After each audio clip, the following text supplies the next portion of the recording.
بسم الله الرحمن الرحيم. عن أبي هريرة رضي الله تعالى عنه قال قال رسول الله صلى الله تعالى عليه وسلم ليس شيء أكرم على الله من الدعاء رواہ الترمذی۔ نبی کریم صلی اللہ علیہ وسلم نے ارشاد فرمایا،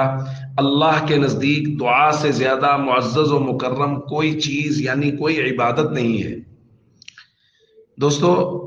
دعا کی نبی کریم صلی اللہ علیہ وسلم نے بہت تلقین فرمائی ہے اور اس کے بہت سے فضائل بیان فرمائے ہیں،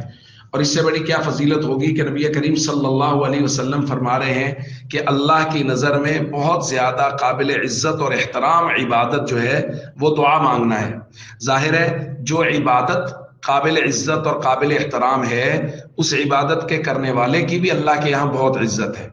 اس لیے اگر ہم چاہتے ہیں کہ ہماری عزت لوگوں کے سامنے بڑھے، ہماری عزت اللہ کے سامنے ہو، تو پھر ہم دعا کا معمول بنائیں، اور خاص طور پہ رمضان المبارک کی ساعت میں بارہا درخواست کی جا رہی ہے روزانہ کی بنیاد پہ عبادت کا معمول اور دعا کا معمول بنائیں، روزانہ کی بنیاد پہ وقت نکالیں اور اپنی تمام تر ضروریات کو اللہ کے سامنے پیش کریں کہ اللہ ہماری تمام ضروریات کو پورا کرنے پر قادر ہے، اور ساتھ ساتھ دعا کا فائدہ یہ ہے کہ اللہ کے نظر میں دعا مانگنے والے لوگوں کی بہت عزت اور قدر ہے۔